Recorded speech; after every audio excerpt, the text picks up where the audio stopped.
Mini episode 1345 of the FDH Lounge is brought to you by Sportsology, delivering unconventional columns and webcasts about sports, TV, music, movies, and more. Follow them on the web at sportsology.com. The FDH Lounge. You'll want to schedule your life around it. A long time ago, on a gloomy, wet Cleveland spring night, two men stand alone amidst the late-night drizzle. Their voices echo across the vacant station parking lot as they debate the merits of the great American radio show that have been missing for far too long. On that night, an idea was born. That idea became the FDH Lounge.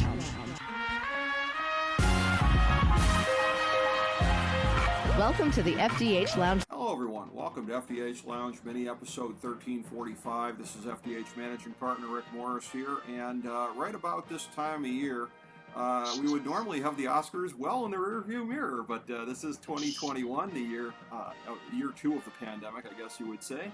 Hopefully there won't be a year three, but anyways, schedules are still a little bit off, and part of that means that the Academy Awards just took place here at about the end of April, so we're here to break it down, and I have, as per always, he is a newly minted, as of the last couple of appearances here, FDH Lounge dignitary, an official part of our family, as well as, and I always say, fitness and pop culture expert, and he always cracks about what an eclectic combination that is, and it certainly is. And by the way, too, and I noticed from going on his Twitter feed, at John Basedow, of course, we cannot forget motivational speaker as well. Fitness, pop culture, motivational, FDH Lounge dignitary. He is all of these things, and yet still somewhat much more than that, because also the host of JB's Fantastic Finds, which we just chatted about here copiously off air, the greatest auction/live show you'll ever find on Facebook Live or anywhere else.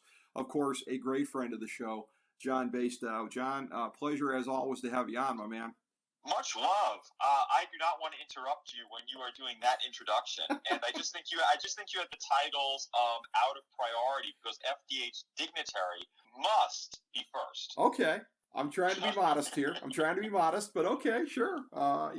That's top billing FDH Lounge. Much appreciated, buddy. Much appreciated, and of course. One could say, if we're looking at this objectively here, host of JB's Fantastic Finds has got to be way up there as well, because you are breaking through and creating really almost, and this is your whole thing, is sort of creating genres unto itself here, a new genre out there basically for presenting, for sale, and providing entertainment while you're doing it. Some of the best, most eclectic, there's that word again, finds that people could ever hope to get their hands on. Yeah, it is.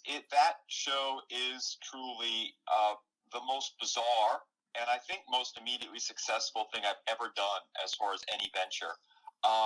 As we say, where the worlds of myth and fantasy collide with jewelry. But it's all sorts of like unique oddities and trinkets and treasures that captivate and mystify, and people have really taken a liking to the show. And I think it's funny because we have a line that we say, you come for the treasures, but you stay for the humor, because the people seem to have a really good time on the show. It's like pretty much all ad lib. Mm-hmm. For about sometimes 4 hours a show, because on the Facebook Live, the max you could go was 4 hours. The show originally started to be like a 2-hour auction show, and then the people kept bidding and wanting to stay, and I would just stay on, and then all of a sudden, literally just cut you off. So when we do go to the 4 hours, they get the adrenaline rushes to like see if we could get the last thing in before we actually get physically cut off by Facebook. It is just remarkable the way that it's gone. Just serendipity with the whole evolution of it, as with so many of the different projects that you've had over a period of time. And again, I know you mentioned to me off air, starting to get into this thing, getting advertised here, starting with in different markets, and then on a broader basis. So this thing is just really, really, really taken off for you. Brand new. That actually, you are. That's breaking news on FDH Lounge. Nice. By the FDH dignitary. But yeah, I mean, because the commercials just started last week, I think last Tuesday or something like that. And it's funny because one of the people who regularly watches the show, actually a couple who regularly watch the show, husband and wife, ended up catching the one of the commercials on a jumbo screen TV in like a bar, and like, oh my God!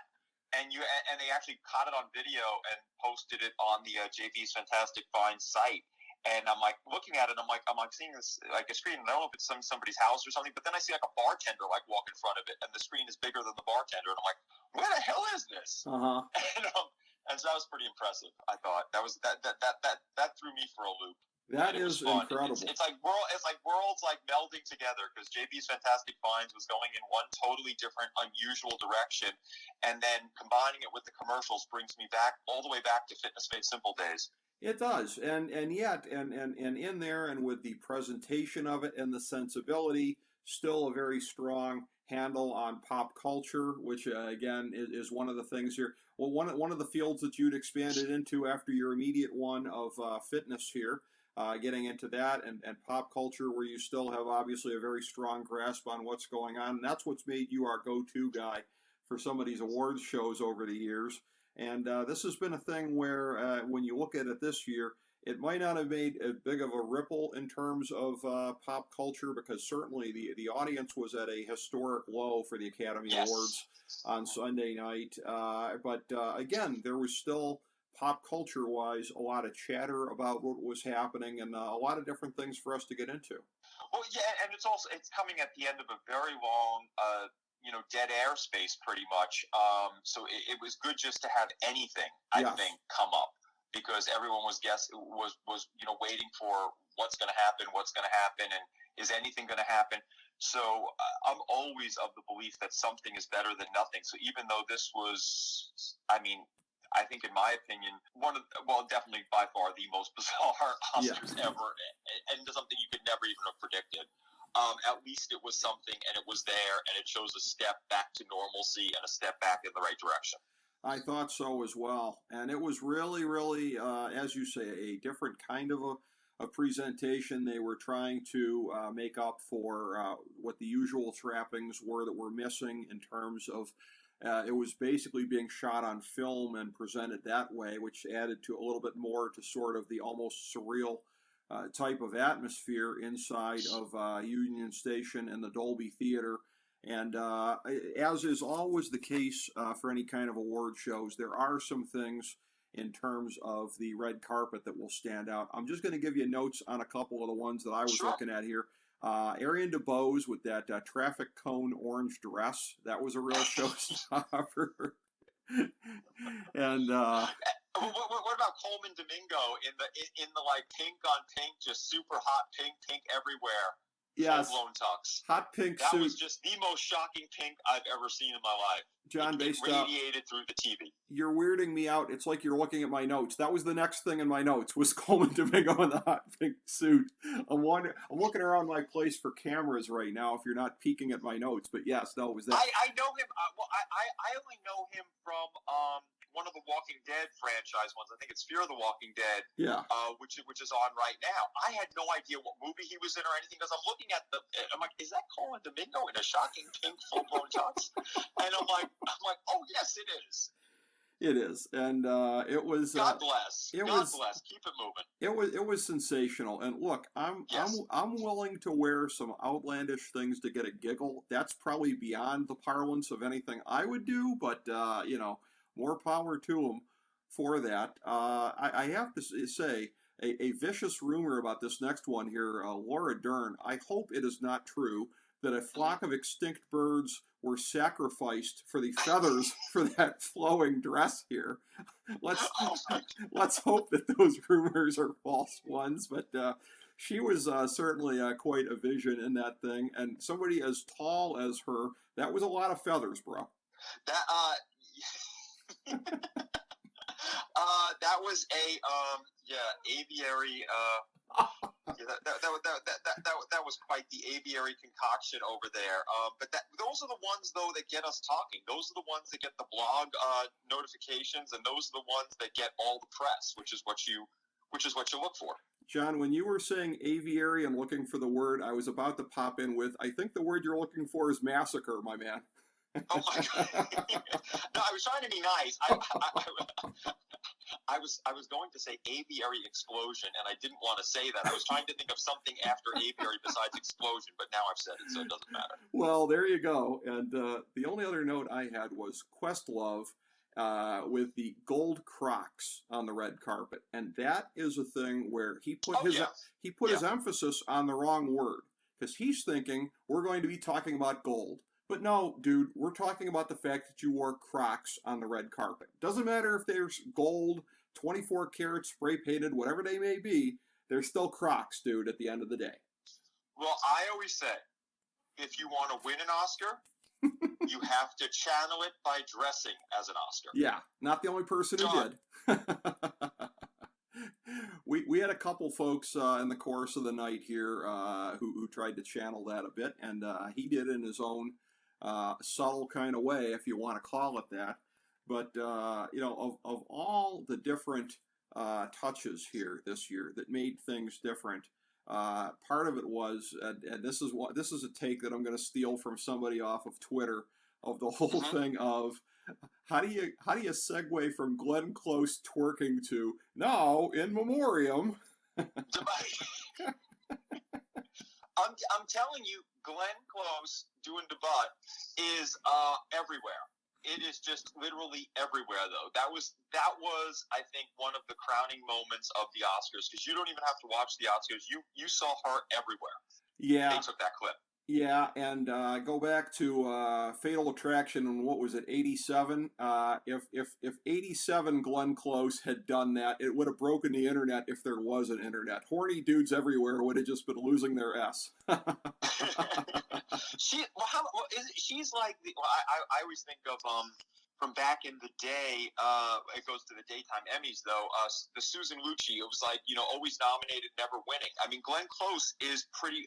She's up there. I think she's tied with somebody as the most nominated to have never gotten an Oscar award. That's right. And I forgot who she's tied with though, because I think she just tied them. Most nominated, never winning. Yeah, that is weird, and with the daytime ones as well, that's one of those deals. Like you only have a handful of like true greats of the game. You got Susan Lucci that it took forever for her to break through. And I think she got two. If I'm not mistaken, I think she got two. Eventually, and I know it took a long time for Mara West also, who's one of the all-time greats. And then I think once she won, she started winning a bunch. But it's just like, in a genre with, so few that are really at that, upper level, that haven't graduated to other things and have stayed there. It's like, how do you keep snubbing them? So, yeah, the daytime ones is come weird. on. Susan Lucci, I mean, I knew this, from the tail end of growing up and everything, when I saw her when I was very little and everything. Even before I had any business sense at all, I knew that she was getting more press by not winning. And it was a better thing for her to lose, whatever it was, 15 in a row, and then win, than if she won the first one or even the seventh one. That's true. It was so much, because there were some news stations. I remember my mother getting so upset because the news led with a story. And does Susan Lucci win tonight? Find out at 11. And my mother was like, how is that the most important news? That's the tease. What does it matter whether Susan Lucci wins or not? So you actually did a very good impression of my dad commenting on TV news. So that's... No, my mother would get so angry because my mother was a personnel manager. I remember when I was sick as a little kid, I think I had chicken pox or whatever, and I was sick at home from school for a week. And my grandmother, who watched me, Nanny, had the soap operas on, the Channel 7 ones when I was a little kid. So the thing is, I just from that 1 week of being sick, I got hooked on those Channel 7 soap operas. I've never seen any of the soap operas on any of the other networks. I don't even know what they are. But on the Channel 7, which was the ABC ones, I saw them all. And my mother got so angry that I started liking them. And I kept watching them and everything. She always blamed Nanny for it. I can't believe she got him into that. Because my mother was a personnel manager, and she would say to me, she'd see the people on the show, and she goes, you see that one there? Her name is so-and-so. She just came to me looking for a job. She's fired. She has no recourse but to be a temp now. Wow. So, and I'm like, oh my God, because my mother worked and she never wanted me to, she's a good mom. She never wanted me to be in let's say an unstable, volatile type field that you have no guarantees with. So when she saw me looking at acting and she saw me mesmerized by TV, that scared the heck out of her, because she would see these people from All My Children or One Life to Live or General Hospital was in California, so she wouldn't see them. But she was in New York City, so she'd see those people from One Life to Live and All My Children. When they are fired and they're looking for another job, they would go to like a personnel agency looking for part-time temp work while they're going on auditions. Oh, wow. And so they would see her, and she'd say, that one. And, they shot ahead of time on, like, All My Children and stuff like that. So she would tell me, she goes, well, keep watching. In about 5 weeks, you're not going to see her anymore because she's looking for a job now. Oh, wow. That's yeah.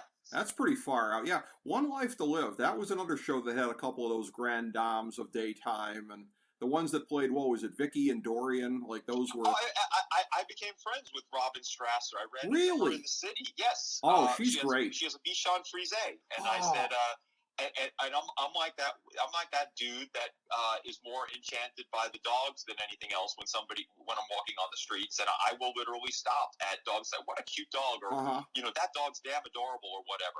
And I just looked up, and it happened to be Robin Strasser, and she had recognized me from the Fitness Made Simple stuff. I had recognized her from One Life to Live, and we became friends. And she actually invited me on the set of One Life to Live, have all the pictures and everything like that. So I got to go to the set of One Life to Live, and fun old time. And then a couple of years later, or a few years later, I ended up interviewing Erica Slezak, who plays Vicky Buchanan, all those years, because they were doing a revamp of the soap operas after One Life to Live got canceled and everything, and they were doing a revamp of trying to bring it back online. So I was one of the reporters on the red carpet to interview the cast of All My Children and One Life to Live, which was, to see what they were going to be, to get their opinions of what was going to be the new changes that were going on from going to TV to online, what they thought about the future, how things were different and stuff like that.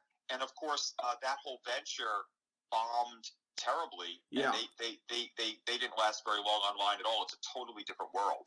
Yeah, I remember that. And it was a shame that ended up being the case. And I was at the premiere of that. I got to see the premiere of the first episode of All My Children and One Life to Live, and I was with all of those people.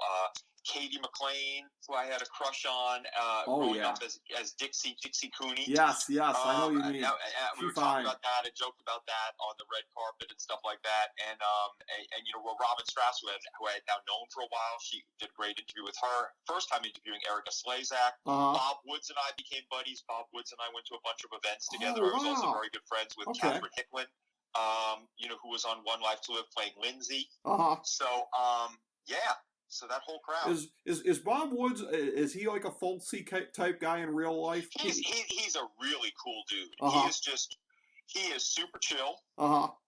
There is just not enough good things I could say about him. We've run into each other on the street, at different events and things like that for One Life to Live, and every time he's just a really easygoing, nice guy. And I tell you what, too, depending on when you were watching a show there, one of the great ones, because the one I watched when I was growing up that my mom got me into was Guiding Light. And one of the... I don't even know what that is. Okay, it's a CBS one. And if it's not on, as I say, I got hooked that 1 week with the chicken pox, and I never deviated. Well, I don't know if you know this guy or not, because he made his way over to One Life to Live. He took over the role of Clint. Jerry Verdorn.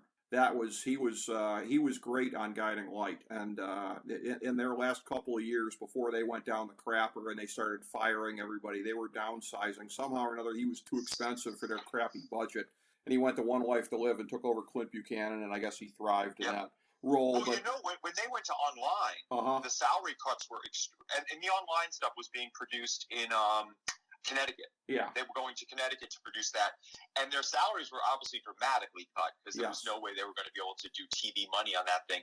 But, I mean, just they couldn't even get the audience and the advertisers and stuff like that because it was just such a new venture. And there's no way – the reason why, I mean, when you start out and you have nothing and you're a kid on YouTube and stuff like that, yes, you can build it into an empire.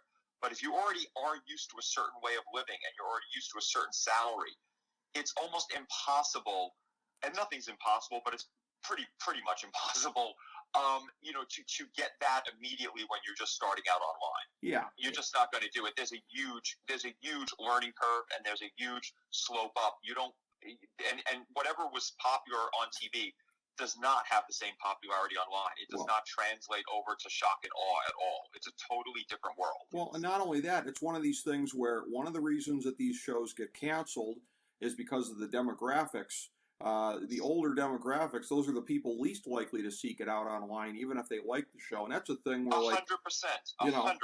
And me being a kid of the Rust Belt, I'm in one of the markets in America where when I was growing up, the PBA on ABC was pretty big on Saturday afternoons. Chris Schenkel, Bo Burton, and it was carrying great numbers, but it got canceled eventually because they thought that the demographics of it were too weak.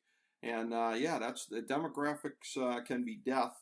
Meanwhile, here with the Oscars, they're not ever aiming for any of this kind of thing. They're aiming to be artsy, so they're not going for the whole mass market kind of a thing. They don't fall into that kind of a deal here. These were movies this year that were even less on the radar than usual because of what the distribution were. I mean, usually these are the movies sort of least seen, the ones that are the critically held up there ones. But you had less distribution probably even than usual on a bunch of these ones here. There were a couple things that stood out as far as... I saw none of the movies. Okay, I literally saw none of the movies. I saw none of them either, and ultimately... And that's goose egg. Sometimes people say, oh, I didn't see the winner of the movie. I didn't see hardly any of the movies. None of the popular movies make it to the Oscars. This time, literally nothing. I did at one point want to see Nomadland. I just thought that was being a minimalist and being somebody that likes to live large on the cheap, or spend as little as possible for things. Yeah. There was a part of me that wanted to see that. It just looked very, very, very interesting to see how she managed, but I didn't end up getting to a theater to see it. I don't even know if the theaters were open at that point when that was out. Right. Necessarily over here. And, I had some level of interest in seeing One Night in Miami or The Trial of the Chicago 7. Didn't see either as of yet. But the one big upset here, and it's a thing where, and it's unfortunate in the sense that all things being equal, this guy's never going to have another chance unless he's got any unreleased movies, which I doubt. Chadwick Boseman was going to posthumously, everyone thought, win for Best Actor, Ma Rainey's Black Bottom. Instead, it ends up being Anthony Hopkins as the father. And again, to his credit, Anthony Hopkins, nothing if not a class act. He was... When he put out a video talking about winning the thing here, he did do a very nice, heartfelt salute to Chadwick Boseman. So, you'd expect nothing less from him. But that was something where people were shocked when that happened. That was a very, very big story. Well, didn't he also win most everything coming up to the Oscars? So he was thought of as a shoo-in pretty much for the Oscars, or at least a very heavy favorite. I think so, yeah. And oldest winner, Anthony Hopkins at age 83, and this was a thing where of the things that were done differently here, you have Best Picture not going on last. That was a thing here too. You don't expect to see the Best Picture category jerking the curtain here. I'm sure they wish that it hadn't been last the year that they screwed up who actually won it, because a couple of years back. Yeah.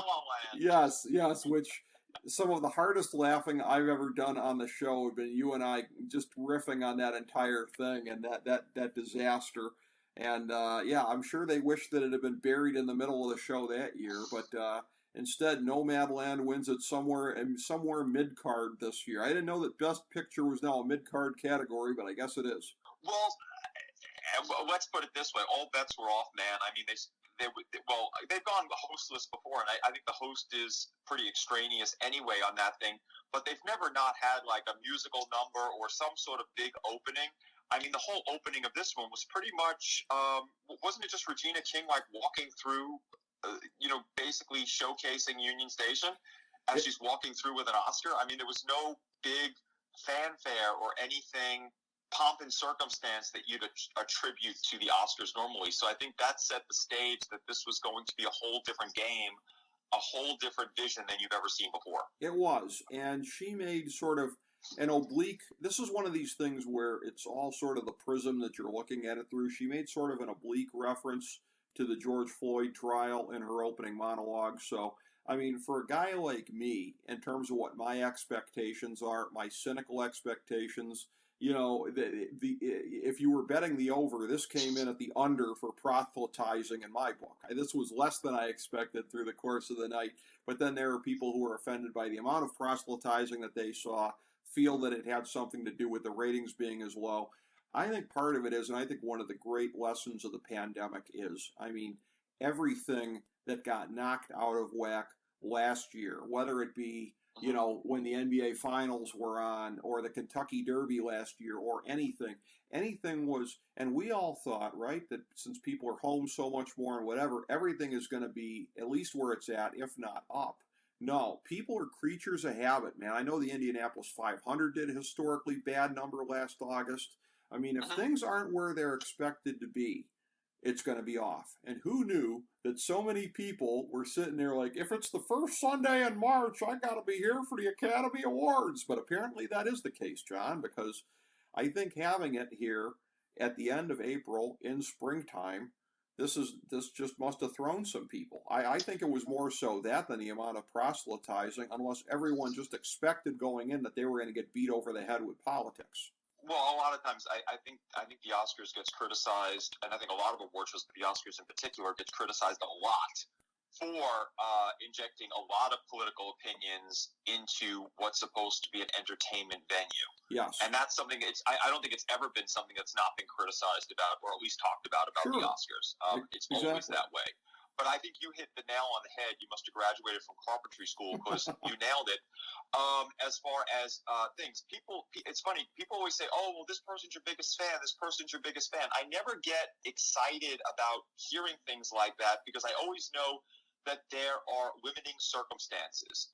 That person may be somebody's biggest fan because of a certain time, of a certain part of day, of a certain moment of time that person was introduced to you, and all of a sudden you clicked with that person. Because I always go back to, which is why I also think you're right about the Oscars, because of the change of time and everything.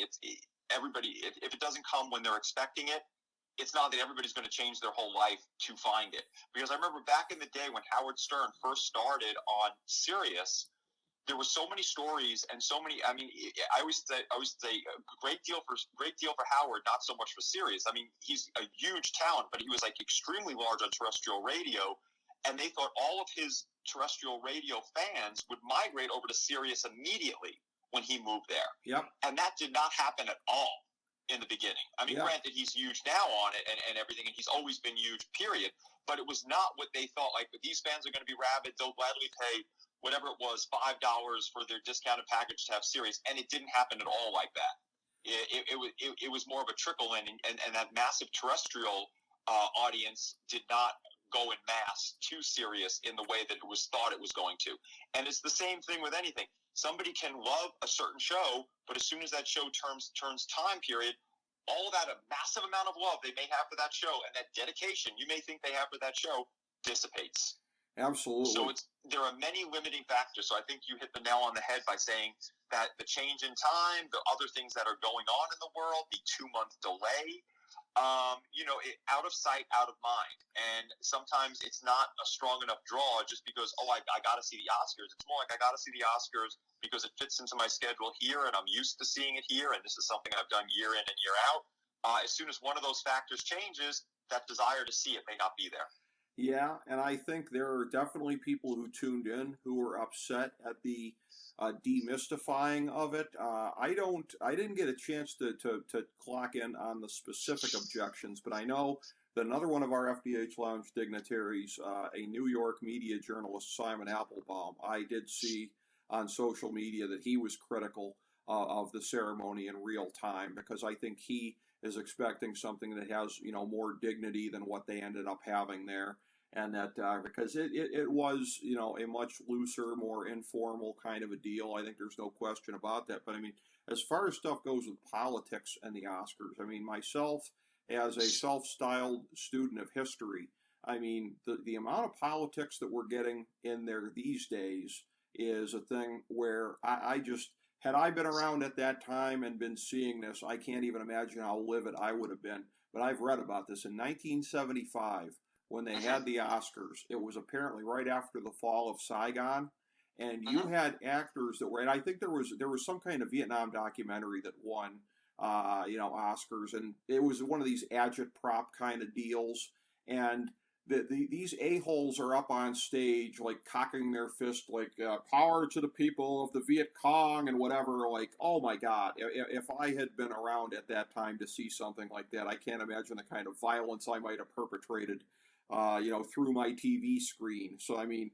compare what we're getting these days to people overtly sympathizing with the enemies of our country back in the day. It's actually been worse a lot of times in history than right now, John. Yes. Yeah, no, I could definitely, I also think that sometimes with these award shows, and I think we've talked about this in the past and have agreed on it, I think there's a place and a time for everything, and I think sometimes people need to get away from politics, and I think sometimes people need to get away from the controversy, and people need to get away from the stress, and I think that's where entertainment lies. So I've never been a fan of injecting that into the entertainment venue. No matter what your side is or no matter what your position is, I think sometimes people just need a break, and I think entertainment provides that break, and it should be given to them at that point. Agreed. And I think we're all better served when that happens, and when we're able to focus on things that can be unifying as far as entertainment in these very, very divisive times. It was postulated by some that moving the Best Picture up in the show here was to put toward the end of the show something that people thought would be a feel-good moment. The presumption that Chadwick Boseman is going to win, and let's celebrate his life and whatever. And if so, it just shows you how much that backfired because, that's anytime they think about doing it that way in the future, they might want to keep this in mind. You never actually know how these things are going to go until they manifest themselves. Well, the thing is, as you pointed out, you never know until you try. But sometimes the other side of that coin is, if it ain't broke, don't fix it. If there's not been a complaint about doing the order of the Oscars the way it was and everything leading up to Best Picture, which is a natural finale. I mean, to be honest with you, right. With everything, it's a very, very natural finale, and it's also been something that's been. It's not like it's been used like 80% of the time and 20% it was different. It's been used 100% of the time. Right. It's been 100% of the time that way. You already have enough changes going on. Sometimes, a little change is good. Too much change turns everyone off, if you know what I mean. Exactly. So I definitely was not a fan of mentioning Best Picture in the middle of the show or towards 2/3 into the show or whatever. And according to Wikipedia, the only deviation that there ever was the 44th Academy Awards in 1972.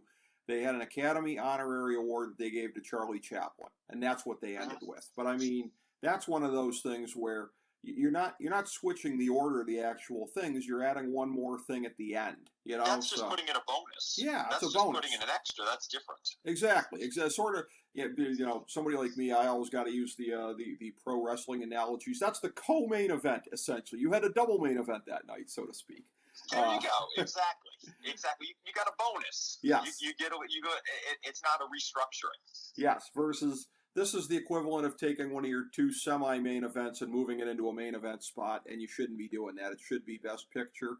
And again, I think they will probably learn from their experience here. And again, much like last year was one that was going to be completely different than anything before or since, like right in the middle of the pandemic era. And then, this year, you have sort of a similar kind of a thing. We're segueing our way out, 1 foot in the pandemic era, 1 foot out. 2022, you would guess that it's going to be probably much more like 2019 than either of the last 2 years. So, did you have any other big takeaways from this weird 2021? Once again, I try, as you pointed out in the early part of the show, in addition to being an FDH Lounge dignitary, I'm also a motivational dude. Yeah. So I try to look for the positive. Okay. And I just thought it was, thank God you just saw people on the red carpet without masks on. Just thank God for small favors. I mean, just moving forward in a positive direction, trying to go back to normalcy. in a good way as we get, the dangerous elements of a pandemic under control, but showing that there is hope to move forward to to regain a better time and then move forward to even better beyond that. Absolutely. But that was just nice because you know how long it's been since you even see sometimes reporters with the masks on and everything, and then even when people were doing some stuff on Zoom, sometimes you see them with the masks on and things. So just to even see them, the regular celebrities, and see full face and not just eyes and hair, it was nice. Yes. It was a step in the right direction and showing we are at least stepping of 1 foot, as you pointed out of this. Well, and I'm so glad you mentioned that because it reminded me to mention one of my favorite show guests here, Liz Clayman from Fox Business. I happened to note during the awards where she was talking about this with great pride on Twitter. It is her sister that was the epidemiologist who was, and I actually saw her on camera at one point, Liz's sister, who was administering the safety measures there at the thing. So they were able to go without masks due to a combination of folks having been vaxxed. I'm sure they were doing the temperature checks and immediate checks. So they had practices there that allowed it to happen. And again, I'm so glad that they did because like you said, it give us something positive here to look at, aspirational. We're moving out of this thing, at least in this country. There are parts of the world, unfortunately, not so fortunate like India, where it's just a godforsaken tragedy right now. But in this country right now, thankfully, we are moving out of this, hopefully irretrievably out of this. Hopefully we're not going to slide back at any point. But the pace of the vaccinations is allowing us to get through this thing here and get to a place. So very, very well done on your point, pointing that out, and that this is a step towards normalcy, seeing it the way that we did. Anything else jump out at you about this weird-ass 2021 version? Well, I have to say one thing, and I've felt this every time I've seen her win, but God bless the other actresses in a category when Frances McDormand is nominated, because she is just a powerhouse at winning that thing. Yep.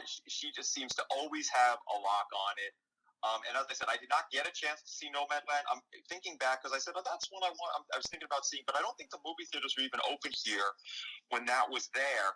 But I remember thinking to myself, I'm like, oh, none of these are getting any publicity. She's in this one. I bet she's going to win Best Actress. Yeah. And that was like the first thought, and then she did. And it was also very, very nice to see the director of Nomadland winning, which was what was that? I think it's only the second female director who's ever won. I believe so. Yeah. Which was really, really Chloe Zhao, I think is her name. Yes. And that was amazing. Yes. So that was something. And Frances McDormand, I gotta say, this is one of these things. I mean, if there is a picture in the dictionary next to the word gravitas, it would be her in any of her roles. I mean, actor, actress, whatever. Nobody embodies it like her. And you know what? Compare her to Anthony Hopkins, Best Actor. Anthony Hopkins has got a lot of gravitas, but he's like Carrot Top compared to her. You know what I mean? Nobody oozes gravitas I also like Frances her. McDormand only because she's the most atypical actress, in my opinion, that you'd ever see. I mean, she's totally into her craft. She's totally great at what she does, but she doesn't get involved at all, I think, in the glam and the pomp and the circumstance and Right. a lot of the other stuff that people get into the movies for. Right. She doesn't seem to even care about. Right. You know what I mean?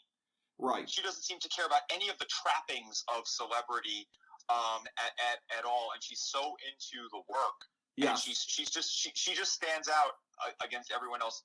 I mean, there are other actresses that are somewhat that way, but she's just at completely a total end of the spectrum from everyone else. Totally agree. I mean, and when you hear people talking and using the phrase, and it's gotten to be more popular over a period of time, do the work, again, she embodies that. Total workhorse, and that's how she's attained this kind of greatness. Because like you said, I think she's got blinders, she's got tunnel vision, she throws herself into every role, she wants to be the greatest there is at doing it and embodying each of these roles. And yeah, it's no wonder she keeps racking them up here. I mean, she is the pro's pro when it comes to this kind of stuff. So yeah, I mean, her and Anthony Hopkins, actors to be sure. So I mean, one kind of touch of normalcy in a weird year like this is to see two titans like that taking home the Oscars, even if, again, in the case of Hopkins, it was a little bit unforeseen.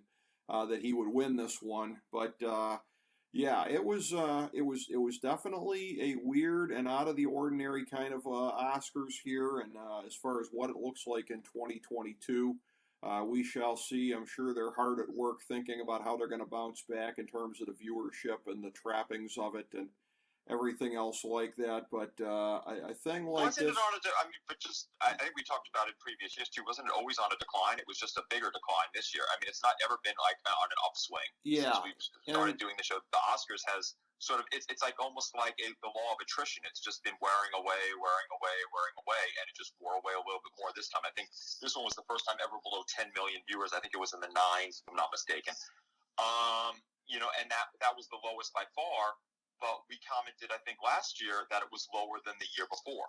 Well, yeah, and like last year, I think it was in the 20s, but you don't have to go too far back. It was like the middle of the 2010s when it was routinely in the 40 millions. So you're talking now about. Look at that. Now look at the difference there. You're talking about then last year we were talking about 20 million, and you're saying in the 2010s you're talking about 40 million. Right there's a 50% decrease. That's huge. Yeah, and that's my rudimentary grasp of math tells me what would that be, an 80% drop or whatever from the 40s? I mean, yeah, that's pretty bad to be down as much as they were, and inevitably there was a statement that came out from Mar-a-Lago gloating about that.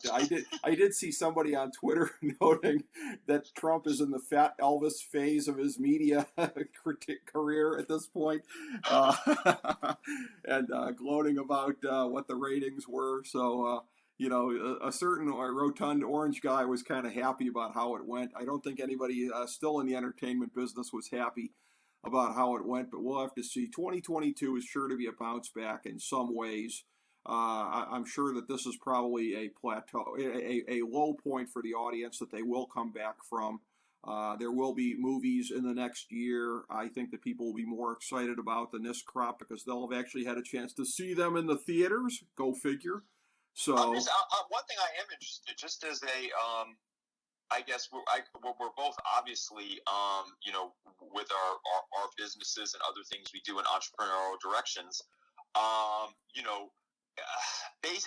pretty much workers on the internet and stuff like that. And when change happens, sometimes things don't swing back completely the way they were before that. And now with all these different streaming services and with movies, because of out of necessity, having to find other ways to reach an audience. And things like, what is it, HBO? Is it HBO Max? Yes. And different things that you're just seeing in the movies. I wonder how much of that is going to continue in a strong way and also start eroding the population that's actually going to the movies. I wonder how much, even after the pandemic is over and people do feel more safe and there are more people venturing out, I wonder, first of all, how quickly it's going to bounce back and if it's ever going to bounce back as fully, or if this is going to be a totally new normal moving forward. John, that's an amazing point because one of my FDH Lounge dignitaries, Ben Chu, who he and I have done a lot of segments analyzing the streaming industry because we're both real big nerds for the business of streaming, he has postulated, and I think he's right, that one of the things that has caused all of these things in the last year to take a big hit and irretrievable in some ways is that streaming really blew up during the pandemic. People wanted stuff on demand, and that as so many things have accelerated and drastically. So did Amazon as opposed to brick and mortar stores. Amazon, yes, with things like Zoom calls and working remotely. Working remotely was already getting bigger before that whole thing. It exploded. All these things that have exploded, streaming. And that streaming is never going to be as small as it was before because people have been trained to get things on demand. So I don't think it's ever headed back to the 40 millions. I grant you that.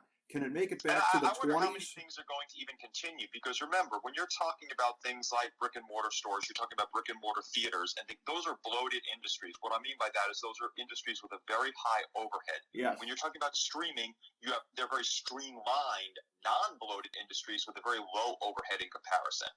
Yes. And it's almost like out of necessity learning a different way to do things, and it's a different way of doing things that's not just going to be passing, but could possibly totally eclipse the previous way of doing things. Well, and that's why, as you saw recently with the NFL TV deal, the new NHL TV deal going up, even though ratings have been going down and some of these things here. It's because that's the last holdout. Pro wrestling is much the same because it's at least filmed live as sports/entertainment.